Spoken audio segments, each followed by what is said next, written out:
Nous pouvons concevoir ou adapter la solution en fonction de la situation et des exigences de votre mine. Cette installation est un schéma de traitement complet comprenant l'alimentation, le système de concassage, le système de broyage, le pré-traitement par lixiviation, la lixiviation et le traitement par adsorption sur charbon actif, la désorption sur charbon chargé d'or et l'étape électrolytique, ainsi que le système de recyclage de l'eau des résidus. 1. Système d'alimentation et de concassage. La pierre d'or brute est introduite dans une grande trémie par un excavateur et un alimentateur en goulotte se trouve sous la trémie, ce qui permet d'introduire le matériau dans le concasseur à mâchoire de manière régulière. La trémie peut être fabriquée sur le site de la mine par les clients eux-mêmes en fonction de la situation réelle. Le concasseur à mâchoire broie les roches de 340 mm à moins de 100 mm. La sortie du concasseur à mâchoire est transportée vers le concasseur à mâchoire fin suivant par un convoyeur à bande.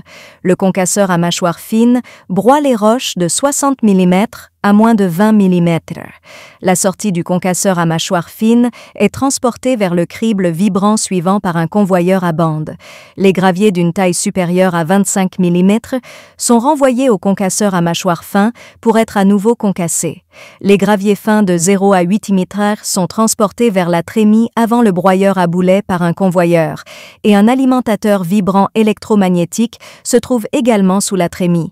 Il sert également à tamponner et à alimenter le matériau de manière uniforme. 2. Système de broyage. Le broyeur à boulet broie le gravier fin en poudre fine afin de libérer l'or contenu dans la roche. La sortie du broyeur à boulet va au classificateur en spirale pour la classification. Les gros sables sont renvoyés dans un autre ensemble de broyeurs à boulet pour être à nouveau broyés, pour s'assurer que le résultat final du broyage 90% est inférieur à 200 mèches, 0,074 mètres. 3. Pré-traitement de la lixiviation. La petite poudre de sable fin provenant de l'hydrocyclone est acheminée vers un réservoir à boue, puis 2 pompes à boue sont utilisées pour pomper la boue dans un épaississeur. Avant que la boue ne soit transportée dans l'épaississeur, il y a un tamis de sécurité pour tamiser d'abord certains déchets. Le tamis inférieur ira directement à l'intérieur de l'épaississeur. Le trop-plein de l'épaississeur va dans des bassins de décantation, puis l'eau peut être recyclée après précipitation. Le trop-plein de l'épaississeur va dans des bassins de décantation, puis l'eau peut être recyclée après précipitation. Une pompe à boue est ensuite utilisée pour pomper le matériau dans 2 réservoirs de lixiviation. Des produits chimiques connexes sont nécessaires pour ajouter le produit en conséquence. 4. Traitement par lixiviation et adsorption sur charbon actif. Réservoir d'agitation d'adsorption à double roue de 8 pièces avec charbon et ventilateur Roots pour le réservoir d'agitation d'adsorption. 5. Désorption du carbone chargé d'or et étape électrolytique.